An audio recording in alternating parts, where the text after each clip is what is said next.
ঈদের দিন আল্লাহ নবী মুহাম্মদ রাসূলুল্লাহ সাল্লাল্লাহু আলাইহি সাল্লামের কিছু সুন্নত, যে সুন্নতগুলো আমরা আদায় করব। তার মধ্যে সর্বপ্রথম সুন্নত হচ্ছে ঈদের দিন সকাল সকাল ঘুম থেকে ওঠা। সকাল সকাল মানে সুবহে সাদিক হওয়ার আগে উঠবেন, যদি না পারেন সুবহে সাদিকে উঠবেন। সুবহে সাদিক মানে ফজরের ওয়াক্তে, আজান দিলে উঠে যাবেন, মানে আগে আগে ঘুম থেকে ওঠা। ফজরের নামাজ সম্ভব হলে তাহাজ্জুদ পড়া, সম্ভব না হলে কমপক্ষে ফজরের নামাজ জামাতের সাথে আদায় করা। এরপরে ফজরের নামাজের পরে মাঠের নামাজের জন্য প্রস্তুতি নেওয়া, কারণ ফজরের নামাজের পরে সর্বপ্রথম যেই কাজ সেটা হচ্ছে মাঠের নামাজ। মাঠের নামাজের জন্য প্রস্তুতি নেওয়া। মাঠের নামাজের ওয়াক্ত শুরু হবে, এশরাকের ওয়াক্ত শুরু হলে মাঠের নামাজের ওয়াক্ত কি শুরু? ঈদের নামাজের ওয়াক্ত কখন? এশরাকের ওয়াক্ত হলে, অর্থাৎ ফজর নামাজের প্রায় আধা ঘন্টা পর, আধা ঘন্টা পরেই মাঠের নামাজ পড়া যায়। তা আমাদের এখানে যদি ফজর নামাজ পড়তে পড়তে 5টাও বাজে, তো 5:30টায় নামাজ পড়লেও ঈদের নামাজ হয়ে যাবে। আসলে আগে ভাগে করাটাই ভালো ছিল, কিন্তু আমরা এলাকার মানুষ অলস বেশি। 7টা 8টা, কোনো কোনো এলাকায় দেখেন আবার 9টা। এত দেরি কী জন্য? কোনো প্রয়োজন নেই। কি করবো আর? ইমাম সাহেব একাই তো কোনো ফয়সালা দিতে পারে না। যদি আমাকে একার দায়িত্ব দিত ফয়সালা, তাহলে আমার মাঠের নামাজ আমি 5:30টায় দিতাম। কিন্তু ওই বলে যে হুজুর বলেন মুসল্লিরা কখন নামাজ পড়বে, এই জন্য খেয়াল নিতে হয়। সবাই বলে 8টা। তাই এখন কী করবো? তা আমাকে বলতে হয় ঠিক আছে 8টায় নামাজ, না হলে আমি বলে দিতাম 5:30টায় নামাজ। নামাজ শেষ, 12টার আগে সব কাজ শেষ। নামাজ পড়তে পড়তে 9টা 8টা, কাজ করতে করতে 2টা, তাহলে হলো।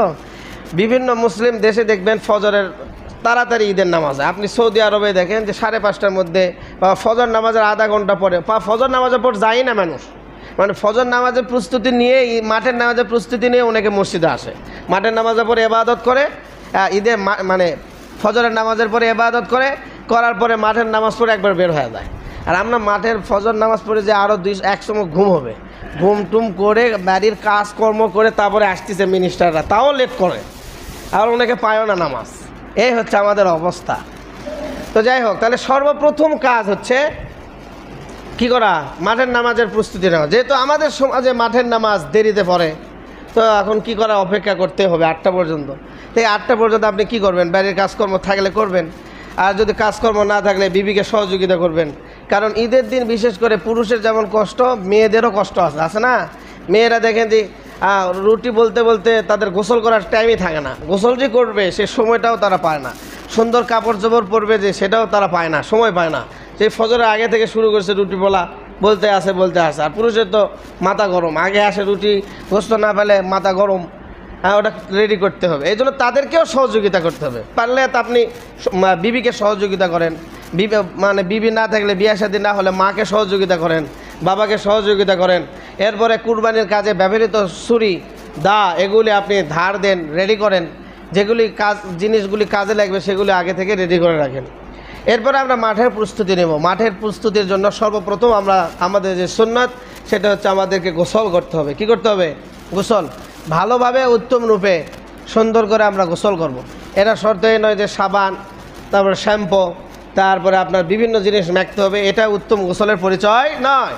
উত্তম গোসলের পরিচয় হচ্ছে সম্পূর্ণ শরীরে যেন পানি পৌঁছে, ভালোভাবে কোনো শরীরে যেন নাপাকি না থাকে, কোনো ময়লা না থাকে, সেইভাবে কি করা? গোসল করা। সেক্ষেত্রে যদি আপনি পারেন সাবান দিলেন, না পারলেন সাবান না থাকলে দিলেন না। কারণ আল্লাহ নবীর সময় তো আর শ্যাম্পু সাবান ছিল না, বা কন্ডিশনারও ছিল না। এটাকে হচ্ছে উত্তম গোসল, মানে শরীয়ত সম্মতভাবে যে গোসল, সেই গোসল আপনি আদায় করবেন। অবশ্যই গোসলের আগে আমরা মেসওয়াক করব। মেসওয়াক আমরা তো প্রতিদিন ব্রাশ করি, তো কমপক্ষে একদিন মেসওয়াক করলে তো সমস্যা নাই। তো হুজুর একদিনের জন্য মেসওয়াক কিনতে পাবো? কিনে লাগবে কেন? বাড়ির আশপাশে অনেক কিছু আছে। যেমন খেজুরের ডাল নেবেন, একটা ডাল কাটবেন, কেটে গোসলের আগে একটু মেসওয়াক করে গোসল করবেন, তাহলে আপনার সুন্নত আদায় হয়ে যাবে। মেসওয়াক করার জন্য যে জৈতুনের ডালি লাগবে বা নিমের ডাল লাগবে তা না। তারপরে আটিশ্বরের গাছ আছে যে শক্ত রাস্তার আশেপাশে, ওগুলি দিয়েও মেসওয়াক করছি আমরা ছাত্র জামানায়। যাই হোক, যে কোনো একটা পন্থা অবলম্বন করবেন একদিনের জন্য। আর যদি প্রতিদিন নিয়মিত মেসওয়াক করেন তাহলে তো নুরুল আনা নূর। আমরা যেহেতু অভ্যাস নেই, তো কমপক্ষে একদিনের জন্য সুন্নত আদায়ের জন্য অবশ্যই আমরা মেসওয়াকটা করে নেব। মানে খেজুরের ডাল হলেও আমরা মেসওয়াক করব। এরপর সুন্দরভাবে গোসল করব। গোসলের পরে সুন্দর কাপড় পরিধান করব। সুন্দর মানে পরিষ্কার পরিচ্ছন্ন কাপড়। এটার জন্য শর্ত না যে নতুন কাপড় পরতে হবে, পরিষ্কার পরিচ্ছন্ন কাপড় পরিধান করব। আমাদের সমাজে বলতে সুন্দর কাপড়, একটা কাপড় সুন্দর পরিষ্কার হয়েছে এবং ইস্ত্রি করা আছে তাহলে এটা সুন্দর। কিন্তু সুন্দর কাপড় কিন্তু ইস্ত্রি করা নাই, দেখে কিন্তু স্প্রিং হয়ে আছে, পিছনে 10 তলা 5 তলা উঠে আছে, চতুর্দিকে ঘুষ পড়ে আছে, দেখতে অসুন্দর লাগতেছে না। হাজার সুন্দর কাপড় হলেও কাপড় যদি ইস্ত্রি করা না থাকে, হ্যাঁ, বা ইস্ত্রি করা না থাকে, তাহলে ঘোষ পরে থাকে, মানে বিভিন্ন একটা দেখতে খারাপ লাগে, তাহলে ওটা খারাপ কাপড়। ওটা কি কাপড়? কথা বলছে, যেটা মানুষের দৃষ্টিতে খারাপ দেখায় সেটা কি ভালো? ভালো সুন্দর কাপড় পরিধান করার উদ্দেশ্য যেটা মানুষের চোখে দেখতে কি লাগবে? সুন্দর লাগবে। তাহলে এই মানে কমপক্ষে ইস্ত্রি করবেন কাপড়টা, যাতে আপনার শরীরে পরিধান করলে কি হয়, দেখতে ভালো লাগে। এভাবে কাপড় পরিধান করবেন। এরপরে আতর ব্যবহার করবেন। আমাদের মুসলমান ঘর, আমাদের প্রত্যেকের বাসায় আতর আছেই, তো সামান্য আতর হলেও আমরা কি করব? ব্যবহার করব।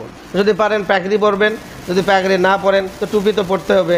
আমরা টুপি পরেই সবাই যাই, পাঞ্জাবি টুপি, সুন্নতি লেবাস পরিধান করব, পাঞ্জাবি টুপি এবং আতর ব্যবহার করব। ঈদের দিন মাঠে যাওয়ার সময় সুরমা ব্যবহার করা সুন্নত না। কি ব্যবহার করা সুন্নত না বলেন? সুরমা ব্যবহার করা কি না? সুন্নত না। আমরা এটা সমাজে বহুল প্রচলিত এবং বলে থাকি যে সুরমা ব্যবহার করেন, তো এই জন্য অনেকে সুরমার আর্টিস্ট করে, আর্ট, পার্লারের মতো আর্ট করে সুরমা দিয়ে। মনে করেন যে চোখের পাতায় দিচ্ছে, নিচে দিচ্ছে, দিয়ে মনে হয় যে বিউটি পার্লারতে সাজে আসে সুরমা দিয়ে। এটা দেওয়া যাবে না। সুন্নাত হচ্ছে সুরমা রাতে দিতে হয়। কখন? আমি এর আগেও আপনাদেরকে বলছি, সুরমা দেওয়ার সুন্নাত কখন? রাতে। আল্লাহ নবী দিনে সুরমা দেয় নাই, কখন দিছে? রাতে। তো আপনার যদি সুন্নাত আদায় করতে হয় তাহলে ঈদের দিন আগে, ঈদের আগের রাতে সুরমা দিয়ে শুবেন।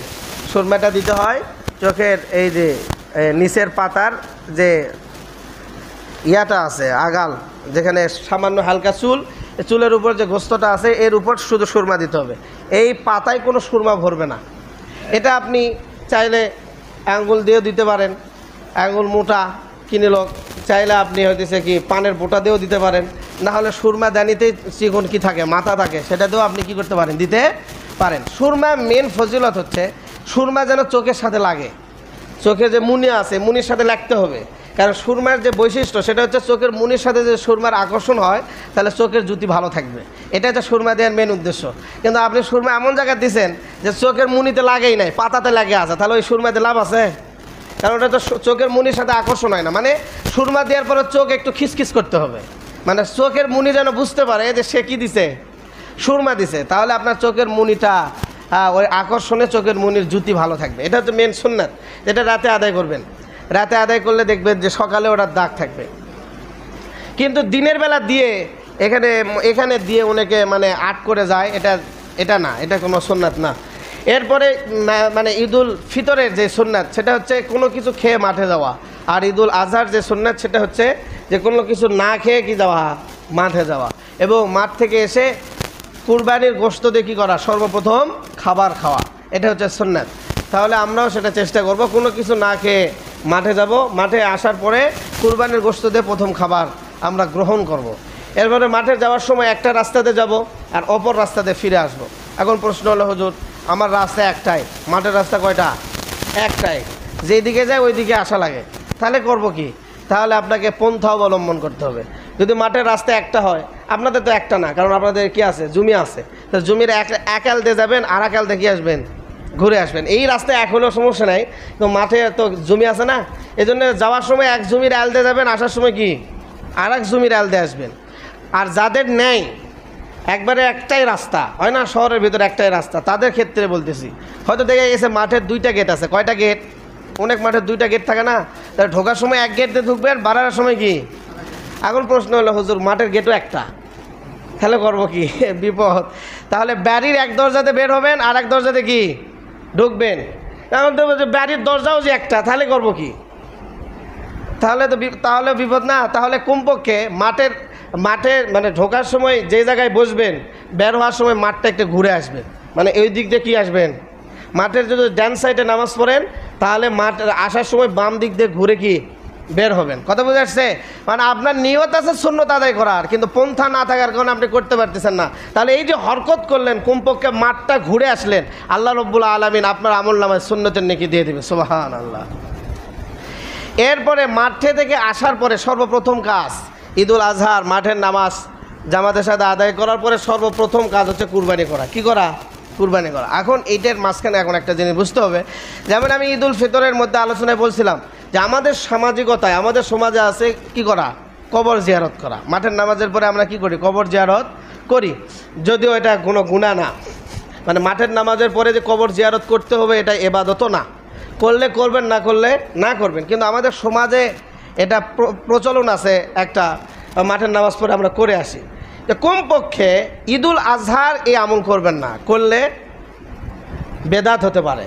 কেন আমি বুঝাই, কারণ ঈদুল আজহায় যেহেতু মাঠের নামাজের পরে প্রথম এবাদত হচ্ছে কুরবানি করা, তাহলে আপনি যদি মাঠের নামাজের পরে আসে কবর জিয়ারত করেন, তাহলে এবাদত আর একটা মাঝখানে ঢুকে দিলেন না? বলেন তো, ঢুকে দেননি? আল্লাহ নবী বলছে মাঠের পরে সর্বপ্রথম তোমরা কি যে কাজ করবা সেটা কি করবা? কুরবানি জবাই করবা। এখন আপনি মাঠের নামাজের পরে আসে আপনার মায়ের বাপের কবর আরও আধা ঘন্টা দূরে, এখন আর যারকে কবর কাছে তারা কুরবানি মানে কবর জিয়ারত করে আসে গরুর কাছে দাঁড়িয়ে আছে, আর বেচারা আধা মানে 1 মাইল দূরে কবর জিয়ারত করে আসতে আর ফোনে বলতেছে যাচ্ছি যাচ্ছি যাচ্ছি, দেরি কর দেরি কর। বেচারা 6 জন দেরি করতেছে, একটা বিশৃঙ্খলা না? এই জন্য কী করবেন, এই দিন অবশ্যই ফজরের পরে কবর জিয়ারত করে নেবেন। তখন ফজরের পরে কবর জিয়ারত করবেন। যদি আপনার ইচ্ছা থাকে তাহলে ফজরের পরে যায় পিতামাতা আত্মীয় স্বজনের কবর জিয়ারত করে চলে আসবেন, যাতে মাঠের নামাজের পরে আর কোনো আমল আপনার মাঝখানে না ঢোকে। মাঠের নামাজের পরে ডাইরেক্ট এসে আপনি কি করবেন? গরু জবাই করবেন, মানে কুরবানি জবাই করবেন। এই জন্য অবশ্যই এই ঈদে এই আমলটা একটু মনে রাখবেন, যাতে আমাদের মাঠের পরে কবর জিয়ারত না হয়। আমরা ফজরের পরে কবর জিয়ারত করব, মাঠের নামাজের পরে সর্বপ্রথম যে কাজ করব সেটা কি? কুরবানি জবাই করব। ঠিক আছে, বুঝছেন তো? মানে নিষেধ নিষেধ নিষেধ একবারে নিষেধ করতেছি সেটা না, যদি আপনি করেন তাহলে ঘটনাক্রমে এটা বেদাত হতে পারে, এবং একটা এবাদতের মাঝখানে আর একটা এবাদত ঢুকলে আল্লাহ নবীর কথার বিপরীত হতে পারে। তা আমাদের কি দরকার? যদিও ওটাও একটা নেকির কাজ, তা আমি যদি ফজরের পরে করি তাহলে তো সমস্যা হচ্ছে না, হচ্ছে। এছাড়া আপনি যদি মনে না থাকে আজকে করেন বা পরশু করেন। কবর জিয়ারতে তো নির্ধারিত কোনো সময় নাই, রাতেও করা যায়, দিনেও করা যায়, যখন ইচ্ছা তখন করা যায়। আজকে আরও ভালো, জুমার দিন, আজকে কবর জিয়ারত করার মধ্যে আরও ফজিলত বেশি। এই জন্য যদি পারেন জুমার নামাজের পরে কবর জিয়ারত করবেন। চট্টগ্রামের মানুষদের একটা অনেক বড় বৈশিষ্ট্য আমি দেখছি, এমনও তো অনেক দিন পড়ালেখা করছি। চট্টগ্রাম মানুষের একটা বৈশিষ্ট্য হচ্ছে তারা জুমার পরে দেখবেন ঈদের মতো সবাই কবর জিয়ারত করতেছে। সবাই জুমার নামাজে প্রতি জুমার দিন শুক্রবারে সবাই কবর জিয়ারত করে, তারপর বাসায় যায়। মানে জুমার নামাজ শেষ করে কবর জিয়ারত করে বাসায় যায়। কিন্তু আমাদের এলাকায় এটা নাই। আমরা ওই বছরে 2 বার করি, একটা ঈদুল ফিতর আর একটা ঈদুল আজহায়, মানে ঠেলায় পরে করি আর কি। যদি না হতো তাহলে ওটাও করতাম না। বাড়িতে আসলে এখন যদি মানুষ কিছু খারাপ বলে এই জন্য করতে হয়। যাই হোক, আমরা চলে আসবো, আসার পরে কাপড় চোপড় খুলে কুরবানি জবাই করার জন্য প্রস্তুতি নিয়ে যে কাপড় চোপড় আছে সেগুলি পরবো। তো অবশ্যই লক্ষ্য রাখতে হবে ফরজ যেন তরক না হয়, মানে ফরজ তরক হবে এমন কাপড় পরা যাবে না, সেভাবে খেয়াল রাখবেন। এরপরে আমরা প্রস্তুতি নিয়ে আমরা কুরবানিতে কী করবো? জবাই করব। তো